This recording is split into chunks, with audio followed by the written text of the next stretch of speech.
Hari ini kita akan mempelajari tentang lambang unsur dan rumus kimia. Nah, lambang unsur di sini memiliki dua tata cara dalam penulisan. Yang pertama yaitu aturannya ditulis dari huruf pertama nama ilmiah unsur tersebut dan ditulis dengan huruf besar. Contohnya sulfur. Nah, sulfur ini bahasa Indonesianya belerang. Nama ilmiahnya sulfur, maka dari itu lambang unsurnya S, diambil dari huruf pertama. Kemudian ada nitrogen, lambangnya N. Kemudian karbonium atau karbon, lambang unsurnya C. Kenapa tidak K? Karena nama ilmiahnya adalah karbonium, bukan karbon. Karbon itu nama bahasa Indonesianya. Sedangkan fosfor diambil huruf depannya P, maka lambang unsurnya untuk fosfor itu P. Untuk penulisan dalam bahasa Indonesianya bukan menggunakan P tapi menggunakan F. Jadi kita bahasa Indonesianya dari fosfor itu adalah fosfor.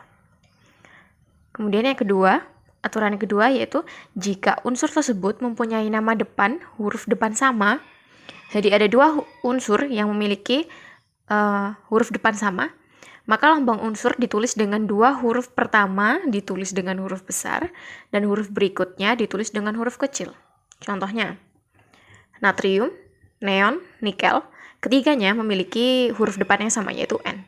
Maka untuk membedakan, kita ambil huruf kedua dari masing-masing unsur dan dituliskan dengan huruf kecil. Jadi untuk natrium kita memakai lambang unsurnya Na.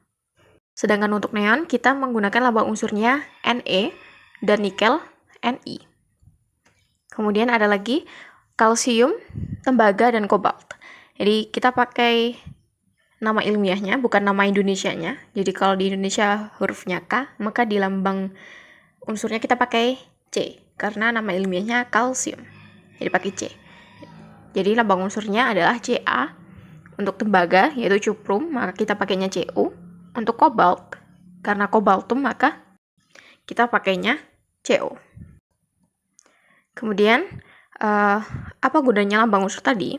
Lambang unsur tadi itu digunakan untuk menuliskan rumus kimia.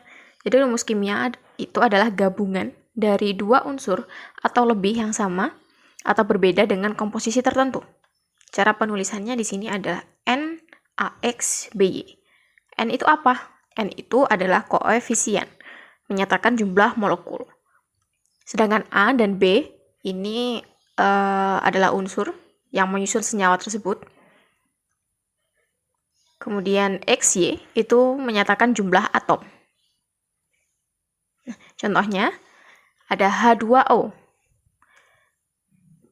Di depan H2O tidak ada koefisien. Kenapa? Karena koefisien 1 tidak dituliskan. Jadi langsung nama senyawanya itu H2O, berarti ini ada satu molekul air. Jadi H2O itu adalah molekul air. Nah, jumlahnya ada 1. Kemudian H2O ini terdiri dari 2 atom hidrogen dan 1 atom oksigen. Kemudian ada lagi 2H2O. Berarti di depannya H2O ada koefisien 2, berarti ada 2 molekul air. Nah, karena ada 2 molekul air, berarti atom hidrogennya ada berapa? Berarti 2 dikali 2. Jadi ada 4 dan ada 2 atom oksigen. 2 atom oksigen ini dari koefisien 2 dikalikan jumlah atom oksigennya ada 1. Kemudian ada 4O2. 4O2 berarti koefisien 4, berarti molekul gas oksigennya ada 4. Nah, atom oksigennya ada berapa? Berarti 4 dikali 2. 8 atom oksigen. Nah, di sini ada lagi 3O. 3O di sini berarti 3 atom oksigen. Nah, yang tadi 4O2 itu molekul oksigen, sedangkan 3O itu atom oksigen. Nah, apa sih bedanya atom dan molekul? Jadi kalau atom itu adalah bagian terkecil dari suatu unsur yang masih memiliki sifat unsur tersebut, sedangkan molekul adalah gabungan 2 atau lebih atom unsur sejenis atau tak sejenis. Jadi contohnya di sini ini ada 2 lingkaran, masing-masing menyatakan melambangkan atom oksigen. Berarti kalau 2 ini terpisah, itu namanya 2 atom oksigen. Nah, kalau 2 atom oksigen ini bergabung atau berikatan, maka kita sebutnya 1 molekul gas oksigen. Satu molekul gas oksigen ini terdiri dari unsur sejenis yaitu oksigen. Nah, kalau tak sejenis, contohnya itu ada air, H2O. Terdiri dari satu atom oksigen dan dua atom hidrogen. Nah, ini namanya satu molekul air.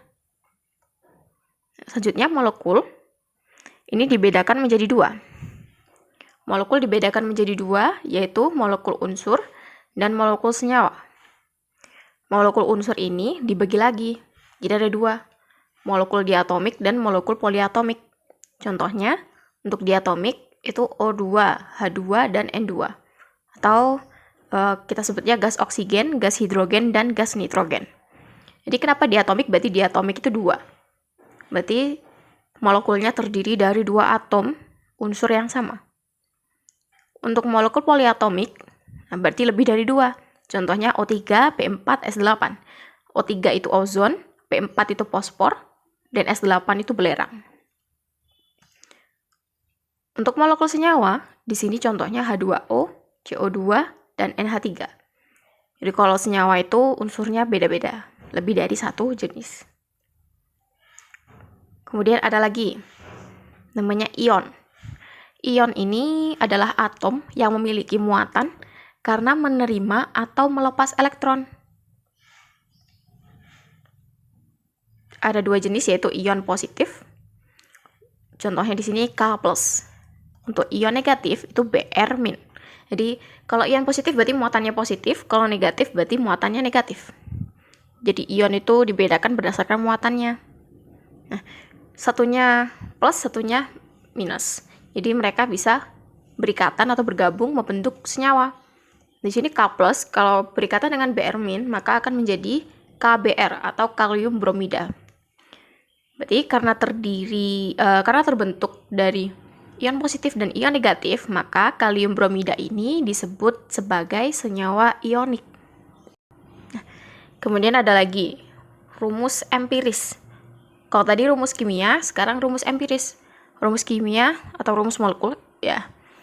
Itu tadi seperti H2O. Nah, untuk rumus empiris ini menyatakan perbandingan paling sederhana dari atom-atom pembentuk senyawa. Contohnya, C6H12O6. Ini adalah rumus molekul dari glukosa atau bahasa awamnya gula. Nah, ini kan jumlah atomnya banyak ya, 6, 12, sama 6. Itu bisa kita tuliskan rumus empirisnya. Jadi kita sederhanakan. Dibagi faktor kelipatannya. Karena C6H12O6 ini faktor kelipatannya 6, maka bisa kita bagi dengan angka 6. Maka rumus empirisnya menjadi CH2O.